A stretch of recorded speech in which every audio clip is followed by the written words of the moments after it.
Hello and Happy New Year, dear listener. This is Nashville Demystified, a show in which I get to know the city better by talking with the folks who live, work, agitate, and make art here. Today, we talk with writer, musician, and present Nashvillian, Sean Nelson. I'm your host, Alex Steed.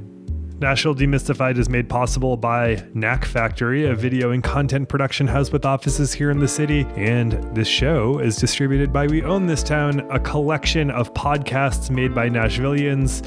All the shows are very good. Go and listen to them right now. Make it your New Year's resolution, if it is not already, to listen to more shows on the We Own This Town network. As I said at the top of the show, today we are talking with Sean Nelson. I mean, I am talking with Sean Nelson. It's me. The show is me talking with people. Most of the time. Sean has roots here in Tennessee.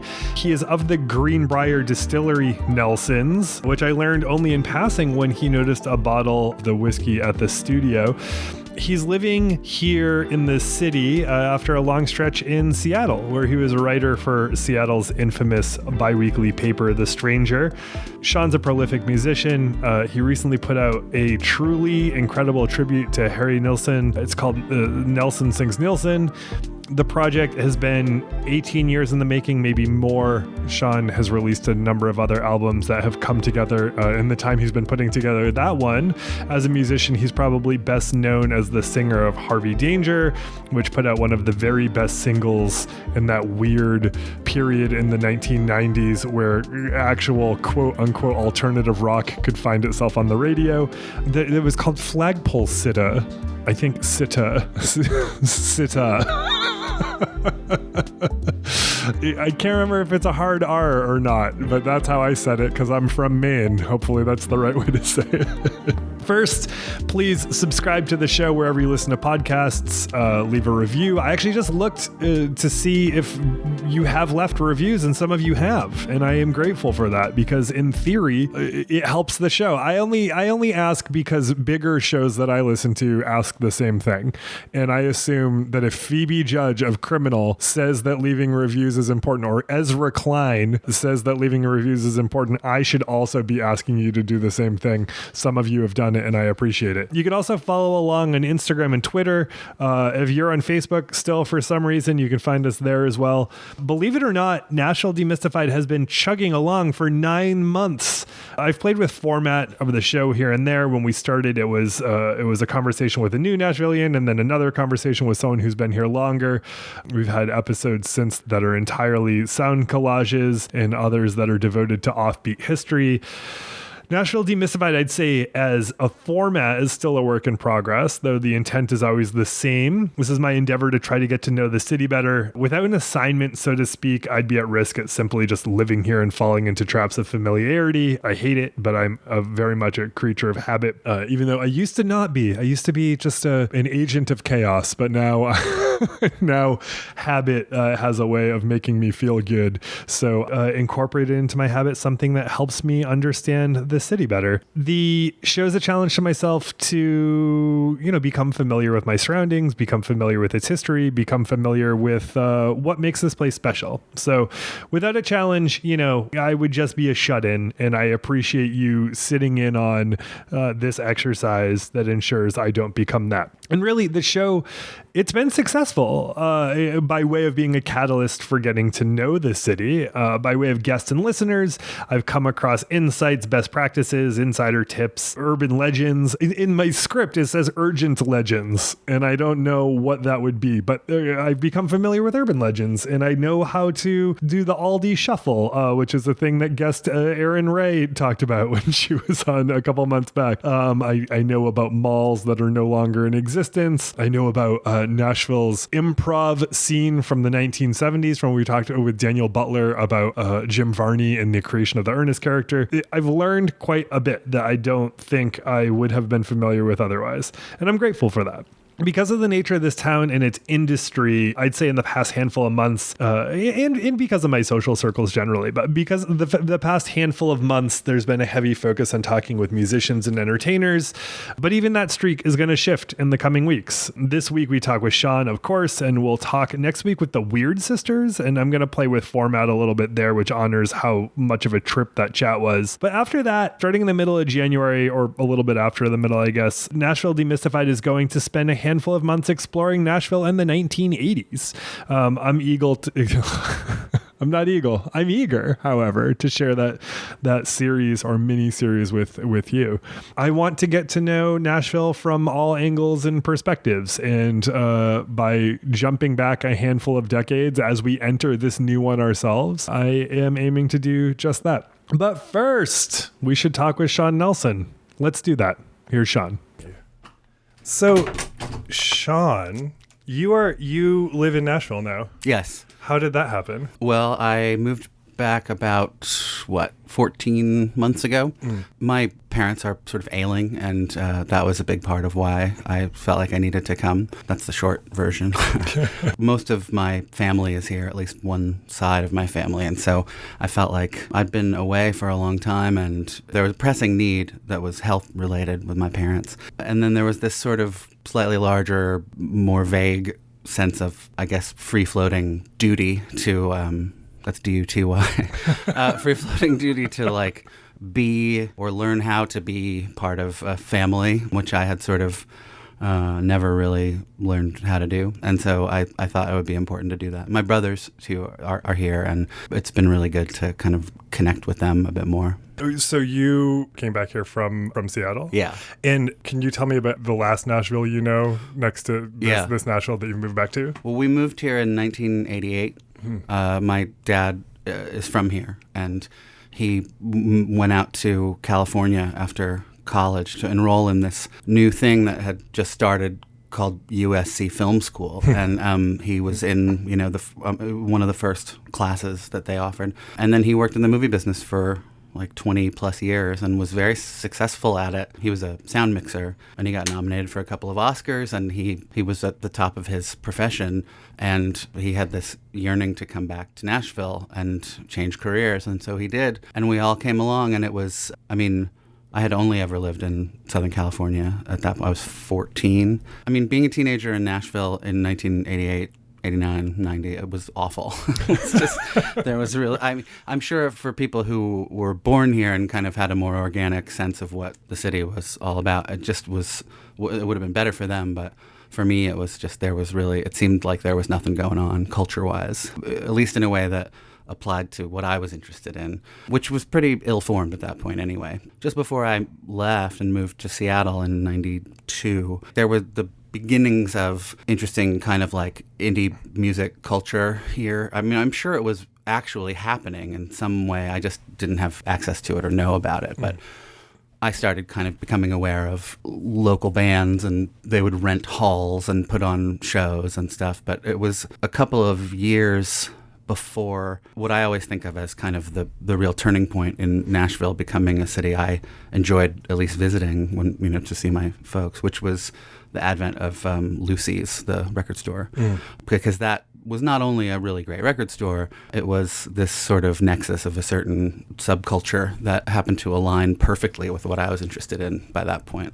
Which was what? Just indie rock, Yeah. In the kind of, in the prepossessing 90s sense, like the word alternative is very, it still feels like a betrayal to even say it out loud, but the, the things that were sort of below that radar commercially and culturally, this sort of self-determining indie rock culture that I think of as, what really made that time exciting for me, that actually started to kind of show itself in Nashville around that time. Unless, of course, it had been happening all along and I just didn't know, which is completely possible. Right. But it had revealed itself to you at this like nexus. Yeah. Lucy's. Yeah, exactly.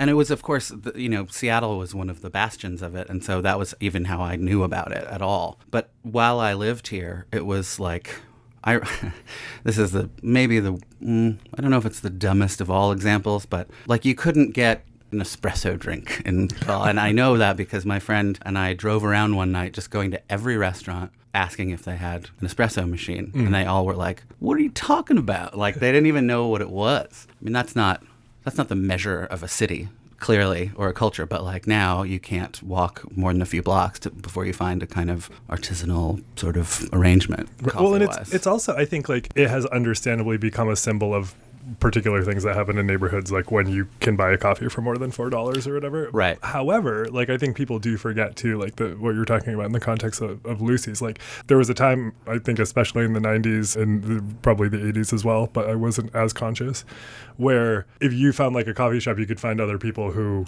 like listen to the same kind of music that you did. Sometimes they'd have shows. Exactly. You know, you could find like zines. You could do different stuff that like wasn't evident in other places. Yeah. Well, I mean, it's that urban idea of the third place, you know, the idea that isn't your home or your work. When I was a teenager here, I knew only about there was a mall, or there was Dave's Kid, the bookstore, which was really great, and we lived very close by there. But there weren't the signposts that I required, because I didn't know. I mean, I didn't know what was going on or what I liked, or I didn't know how to become a person. Mm-hmm. And in a way, that's a big part of why I was drawn to live in Seattle, because I had visited out there, and it was a great place to be 19 at that time. I don't know if it is anymore. I mean, I hope so, but then again, who cares? I'm 100 years old now, so not my problem. So you came here as both an established writer and an established musician. How have those two paths transferred? Well, in a way they haven't, and by design. Like, I haven't been writing. I'm not really interested in doing any more journalism, at least not for a while. I got fairly burned out on doing that. And with music, it's been nice, but I have been here for just over a year, and I think I've played 3 or 4 shows, and they've been really fun, and it's really enjoyable, and I've found a great group of people to play with. But I don't feel like I'm hanging out a shingle trying to kind of claim any kind of prominent. I'm just happy to be here, and there's good music here, and it's something that I am fortunate enough to be able to do actually for the joy of it. I'm really not interested in a career of that kind anymore, which is perfect because it's not available. But it's not like, I know a lot of people here are ambitious in that particular way, and I wish them the best, and I'm not like, that's not what I'm gunning for. Right. Well, I mean, I think that it's interesting, and maybe it's residual, or it's part of the residue of that time when coffee shops meant another thing or whatever. But it is refreshing running into people who music is a thing that they do, but it's not their career. Mm-hmm. You know? And I think that people here find, when you run into people, if you talk to someone who is very ambitious about a career, it can be both like, you know, it's like, great, I'm glad that that's happening for you. It can also be exhausting. Yeah. I find that is true. I agree. And I just remember there was a time when being kind of outwardly ambitious about like promoting your business self as a musician or performer of any kind was considered, you know, distasteful. There was a stigma against that, against seeming too ambitious. And then somewhere along the way, probably around the turn of the century, that shifted, and it became like there was a stigma against being not sort of professional enough, or not ambitious enough, not thinking of your music pursuits as a business. That was when I started to really kind of die inside. I like, there's nothing wrong with pursuing a music career at all. There's nothing wrong with it. And also there's nothing wrong with not, you know, and making the art itself and doing the performance, which is a facet of the art, those things are not necessarily enemies of each other. You know, it's fine any way you want to do it. And I do feel that somewhere along the line, it just became totally acceptable for people to come up after the show and ask you how much money you made, you know, yeah. and how you make a living. Right. And that has become the conversation. And yes, it is a valid point of curiosity, kind of, but it just seems like there are probably better things to talk about, you know? Yeah, I remember there are a few things where I remember the quote-unquote moment, but like I remember realizing very suddenly without warning that the entire attitude towards careerism had changed when Modest Mouse was in a car commercial, and, right. and no one, and this is like not being like, you know, because in retrospect a lot has changed since, but like I remember I was like, oh, people aren't upset about this, and like right. I feel like last year at that time people would have been upset about this, and it just felt like very much like something had change very quickly. Yeah, I don't remember how this date relates to that moment, but I do remember that. But to me, the sort of year zero for that was when they used Pink Moon in a Volkswagen commercial. Oh, sure. That was the end of something and the beginning of something else, because in fact, it was not only an effective advertisement for a car, like Jetta sales went up, but also, of course, more of Nick Drake's records got sold because of that than the entire time since he made them combined. Right. And also Nick Drake was like the symbol of a thing that he was just too pure and his music was too real to be commercial. And now it's quite literally a commercial. And so it's, it's hard to, at that point, pretend that things are the same, at any rate. I was very attached to those kind of anti-ish, feelings about commercials, though I had a certain amount of contradiction kind of woven into that because of my experience as a major label recording artist. Mm-hmm. But at the same time, that felt like a paradigm shift. And ever since then, it has continued to sort of list in that direction. And now, for someone to not do a commercial is the news, Right. When someone says no or speaks up about it in some way. And the idea of selling out, yes, that was a very toxic notion that people sort of aimed willy-nilly at anything for a long time, and that was damaging. But now it's like such a voice from the fringe, the idea of selling out, or that you even could sell out, or that selling out exists. It's like a vegan Thanksgiving. It's so unusual, and it just doesn't seem to apply. It's like voting for Ralph Nader or something. All things I've been to or done. Yes, we've all been there. You have an illustrious writing career that I want to talk about, and I want to talk about what you're making for new music, but one more thing sort of along those lines. I'm curious. I've been so fascinated with that period from say 1993 to 1998, right? Mm-hmm. Where it was college radio is a thing that is just sort of directly translatable and transferable to popular radio for 7 minutes. Yeah, totally. And then there was the FCC deregulation that happened in 1996 that sort of changed the trajectory on that. Massively. And then arguably Woodstock 99 is at least aesthetically when the whole thing died, right? So, when you found yourself in a situation where you were a major label artist in the 90s. Right at the end. Right. Was it at the end? I mean, it was 1998. It was okay. At the end of at least the 90s as an idea. It wasn't temporarily the end of the 90s. But yeah, I felt very much like we were kind of the last ones through a particular revolving door. Right. That was the interesting thing about that time, right? Is you could hear someone and the song fit into the overall paradigm, the whatever the single was would fit into the overall paradigm, but it didn't sound like somebody else, which right. I think that was sort of interesting or special about that time.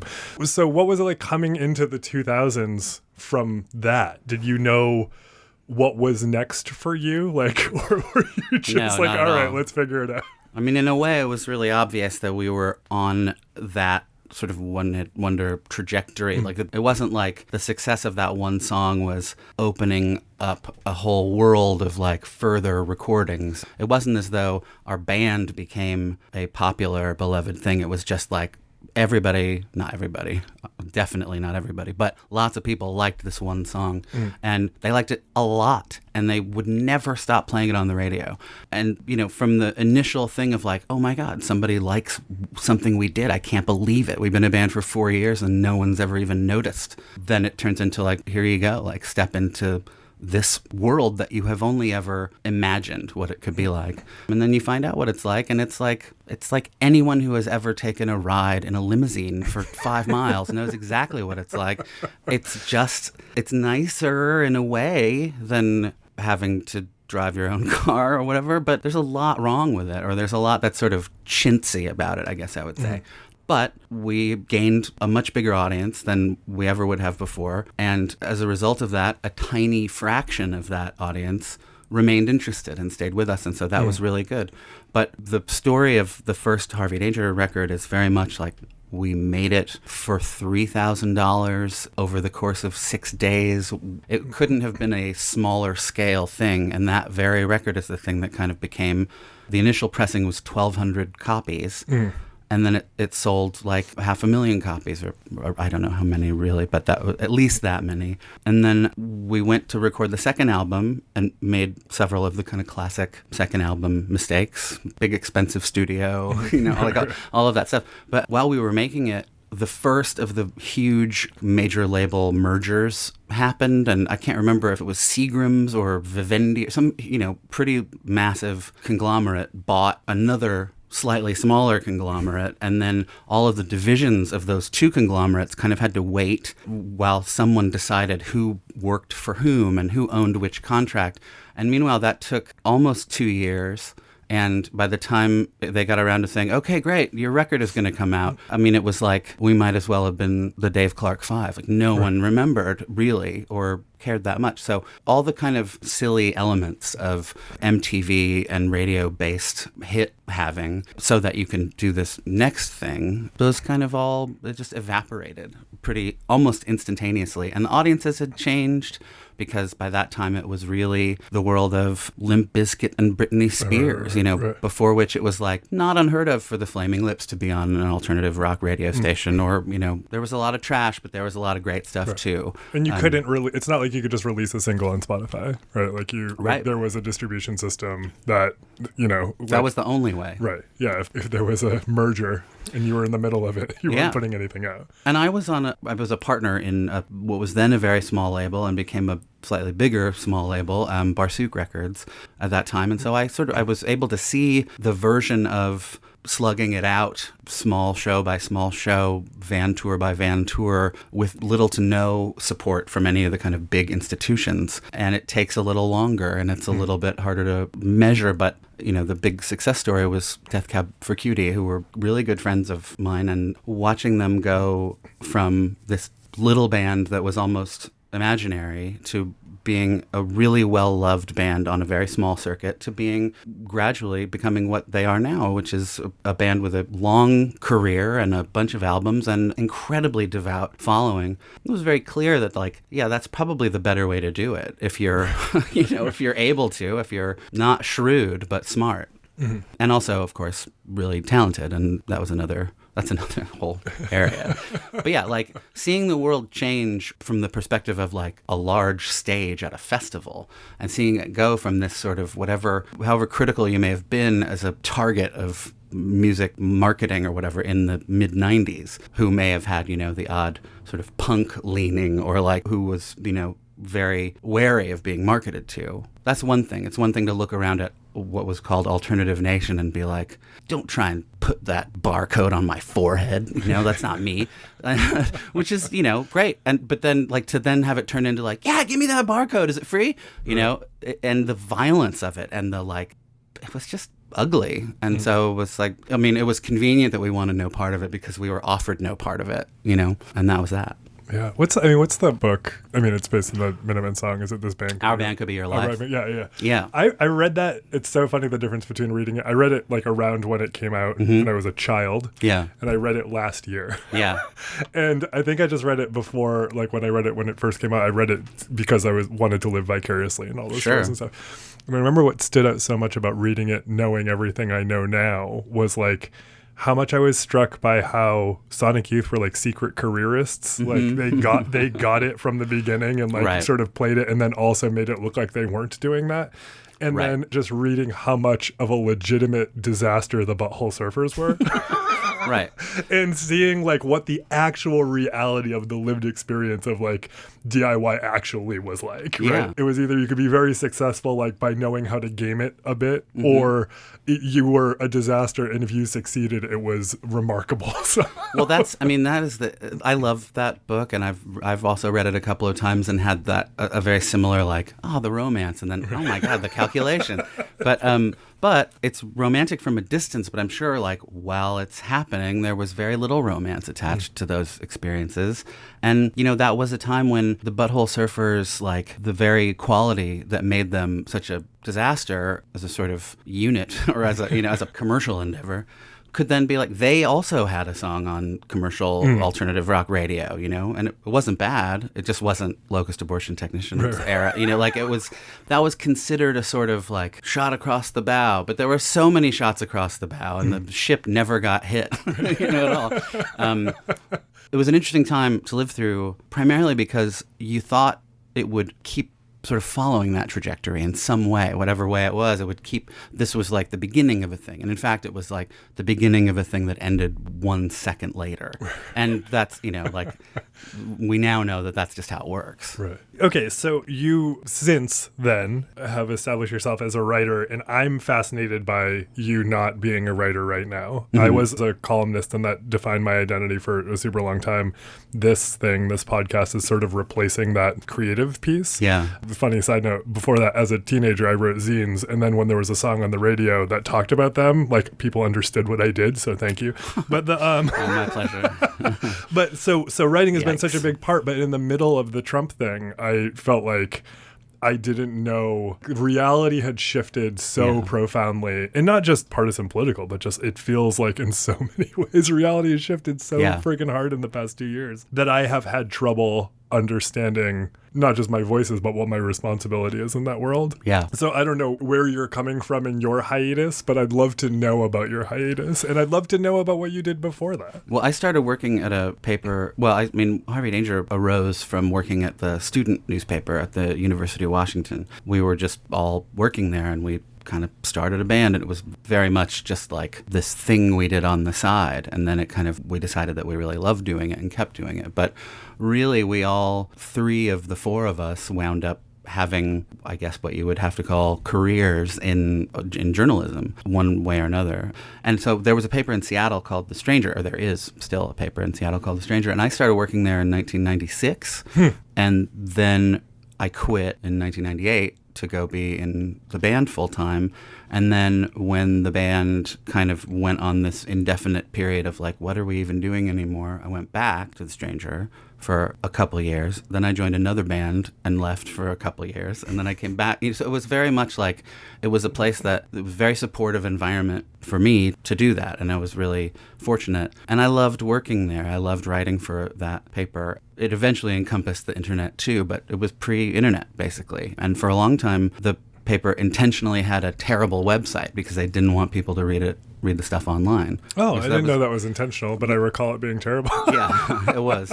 That was during Internet 1. Sure. You know, Sure. Internet 1, everybody else 0, as I call it. But you know, then eventually, of course, they had to make a blog and have a website that was much more functional, and phones became involved. During that phase, I worked there from like 2003 to 2005 or 4, something like that. And then I left for several years. And then I went back in 2014, and I needed a job, and I started working there again as an editor and a writer. And the degree to which commentary about stories that have been written was sort of equally weighted with the stories themselves really was, I found, troubling, because there was a time when it was, you would write something and maybe 2 people would write like a letter to the editor, and one would be semi-positive and the other would be horrendously negative. But it was like, you got the sense that you could extrapolate from those letters what other people might be thinking. But now it was just like, the comments were like a repository of the most vile hatred, that the writing seemed incidental to that. That was not what I liked about writing for a newspaper, honestly. And then, you know, the Trump era arose during my last little tenure at the paper, and it was Seattle. The idea that there is a liberal bubble, that's not imaginary, and Seattle is nothing if not that, Seattle proper.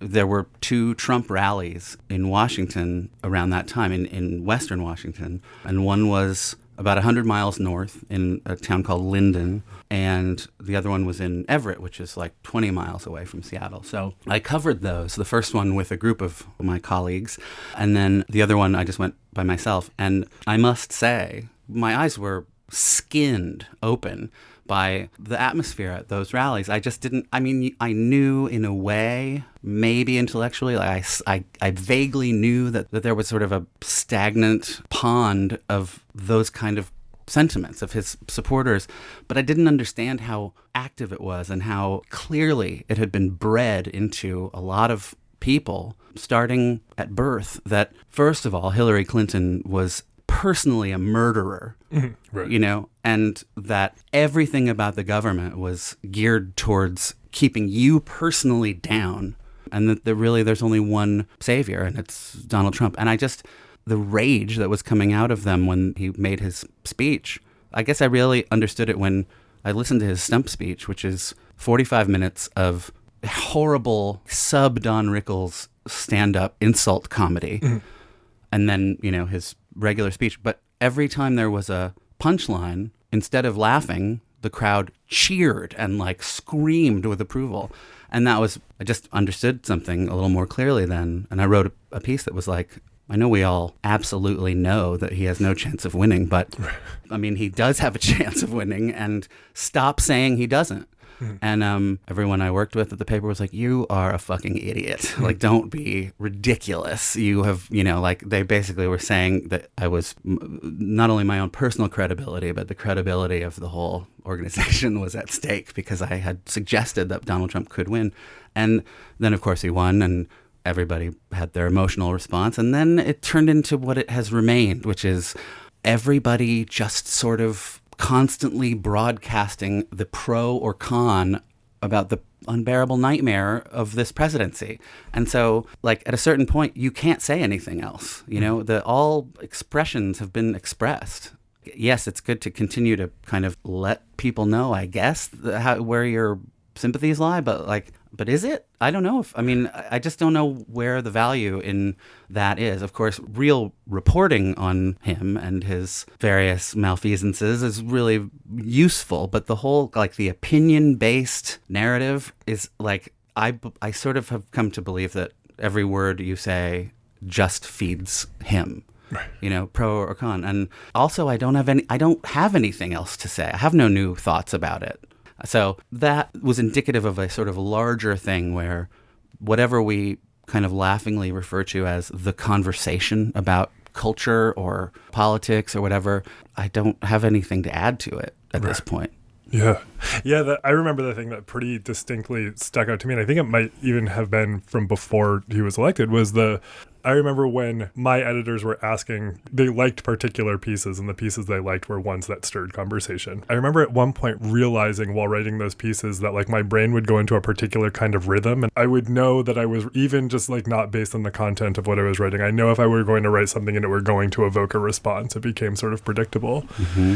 And you realize, I mean, you're essentially hypnotizing. You're playing into a dialogue, you're able to create, like, a hypnotic response or not. And those are the ones that have a hypnotic response are the least satisfying ones to write because to you they're so predictable. And then when I saw sort of what people were responding to on the national level with him, I was like, oh, like, even if we think we're writing original things right now, we're not. We're just filling in. It's like a Mad Lib, you know? Yeah. I mean, and the answer to me is that, you know, you got to really go deep into the actual reporting, and reporters remain as valuable as they have ever been. Sure. And are rewarded less than they have ever been, and it's harder and harder. But, you know, social media in general is, I think, an expression of everyone's yearning for a greater attachment to democracy. But I guess I would prefer to see that democracy in politics, you know, and like in our government, and rather than in our personal expression, where it's also monetized by someone else who is also working actively to ruin our lives. Sure. So, but not that I have social media accounts, and I largely stopped posting to them, maybe a little tiny bit. Every day, Facebook sends you the memories that you have, which is in itself we could do 2 hours on that. But every day you have 14 memories, and I go through and I just delete everything I've ever posted on there day by day. And it feels great. It feels great to erase myself. You interviewed David Berman. Yeah. Was that a personal interview, or was that It was an on email? the phone. Okay, cool. So you got to talk to him. Yeah. What was that interview like? I mean, it was really exciting for me. I mean, ever since the Starlight Walker record came out, I was like completely dyed-in-the-wool admirer of his. And of course, I was a huge Pavement aficionado as well, and that connection was interesting, but he was way more interesting than that. And then when Actual Air came out, that was the one. Like, I mean, I love his records. Actual Air was one of those. I mean, I don't even know if I could compare it to any other book that has come out in my lifetime, because not only was it something that was written by someone I already thought of as sort of, cool and smart and good, and someone I was a fan of at the time, but it was transcendent, I mean, I had experiences that I've purchased more copies of that book than certainly any other book I've ever purchased copies of, and given it away to people just because it needs to be spread out. I mean, I've probably done that 10 or 11 times. Enough that when he died, I realized I didn't have a copy anymore and had to go buy another one. And you were like, listen, I've bought a lot of copies of this exactly. before. You owe me 40 minutes. It was when the record came out, when he decided to start touring again. And he was living here, and he was ostensibly happy, or at least able to seem happy. What's in the published version of that story is what we talked about, which is basically like, remember when selling out used to be a thing you could do? And, it wasn't like world shaking, but it was great for me, and he was really cool. And we met after the show in Seattle, and we sort of ever so vaguely corresponded a couple times, but not, I couldn't say I really knew him, but I met him a few times, and it was a big deal for me. Yeah. His website, The Menthol Mountains, is just like, I feel like that's in the oeuvre, I feel like that is like of my favorite pieces, because looking at footnotes on which are like anything from, one of my favorites is like commonly just list of links without context. Right. And one of the links is to a study on the effect of like essentially like hot peppers and I think anal fissures. And I'm like, is that something you were going through, or did you just This find is the that best fascinating? one. I've seen them all. This is definitely the best one. And I love that there is some record of all of the things that appealed without over explanation. Like that whole website from start to finish. I think that there are 4 or 5 posts out of literally 1,000 that have any original commentary on them. It was very rare. Now we live in an age where it's not at all uncommon for the artists you love to eventually issue everything they ever did, every demo, every take. And there is still a part of me that goes looking for those things, I mean, I'm certainly a box set consumer. I've reached that age. But with Berman, he was a rare example of someone who like just unscrewing the top of his head and like shaking out what he was thinking about was interesting every time. Like it was always super interesting, even if it wasn't fully formed and even if he changed his mind shortly after. I remember when I started thinking initially about moving back here, I made a list of pros and cons, and one of the pros was that he lived here. And it wasn't like because I was going to go and stalk him or anything, but it was like, well, if he lives here, it must actually still be pretty good. Yeah, it's funny you say that. Michael, who produces this podcast, and I were talking right beforehand, and for me, there's a band called Bird Cloud that used to be here, and I was like, oh, they live in Nashville, I get it. And then I learned that David Berman was here, and I was like, oh, okay. Yeah. Nashville is not the thing I thought Nashville was. This is cool. Okay, so you put out a record of you doing Nilsson songs. Yeah. I feel like it's, as far as an open-ended question about like what your relationship with that music is enough to probably keep us occupied forever. But but what role does he play in your formation? He wasn't formative per se, but the Monkees were a massive piece of my development as a human being. Weirdly enough, like I was 13 when MTV started reissuing those shows and showing them. And I liked the music, I liked the show, but there was another level to what they were doing that was this meta commentary on the nature of really all performance and all creative stuff, the sort of pop culture that I found totally fascinating. And I was exposed to his music through them covering his music. And so I have known who he was forever. And also the Beatles connection was strong. And the Beatles are really the font of everything that I like or care about. It was around the time that Harvey Danger was starting to kind of fracture, and there were a bunch of reissues of his records from the late 60s and early to mid 70s that started coming out. And I on a whim one day bought a stack of them because I had heard a lot of his songs, but I never really listened to the records. And I just became completely immersed in them. I couldn't believe that I hadn't known this music forever, because there were elements of it in so many things that I loved. And his voice was just astonishing. Like he was a great singer. But more than that, he was a really interesting songwriter, and there was a something broken about him that I really responded to. And a lot of his best stuff is sort of fragmentary. Like he didn't necessarily finish everything perfectly, and I certainly related to that. And so I just kind of got the idea to do it. And he made that record in '69 of him doing Randy Newman songs because Nilsson was on the ascent and he was getting a following. But, this guy, Randy Newman, no one knew who he was. And so he was like, I'll do a record of your songs. And it was called Nelson Sings Newman. It's a great record, and Randy Newman plays piano, and it's a great thing. It's like 24 minutes long. And I just thought, I'll do Nelson Sings Nilsson, and it'll be like a response to that in a way. And I went about doing the classic mistake that people make, that I make certainly. I was just going up to my friends and saying, I have this idea to do this thing called Nelson Sings Nilsson. And they would just look at me like a wall staring at another wall. And I was like, Harry Nilsson? And they would just shake their heads slowly. And then I'd be like, the coconut song from Reservoir Dogs? And they're like, oh, God, that. And so this was around 2001, 2002, somewhere in there. And then, I started working on it a couple years later, and it went really well in a certain sense, and then it also sort of didn't go up. It took forever to do, is basically what happened. And during the forever that it took to do, there was that Netflix documentary, which I played at the premiere of at the Seattle Film Festival. Like, that's how long ago that I was working on the Nilsson record. And then I just kind of would shut it down and then revisit it every couple of years and discover that I really loved it. But I don't know what it was that kept making me not call it finished. Other than that, I didn't ever get enough of a response to the brilliance of the title from my friends. And also, it was like, it's not like the marketplace was pounding on the desk demanding it. So it's just like, well, I'll put it out one day. Maybe there'll be a right time. And the truth is, there never was a right time. And now he's generally, I think, he's very well known, well regarded. He has a lot of devotees and people appreciate him, and he has been unforgotten. And that's really good. And, that makes what I thought would be a sort of ahead of the curve kind of idea 17 years ago feel like an exploitative afterthought, which in a way would indicate that it would be really successful in the music biz, but that's not what has happened. I mean, I just put it out myself, and there was as little fanfare as it's possible for there to have, but I think it's good, and I'm proud of it.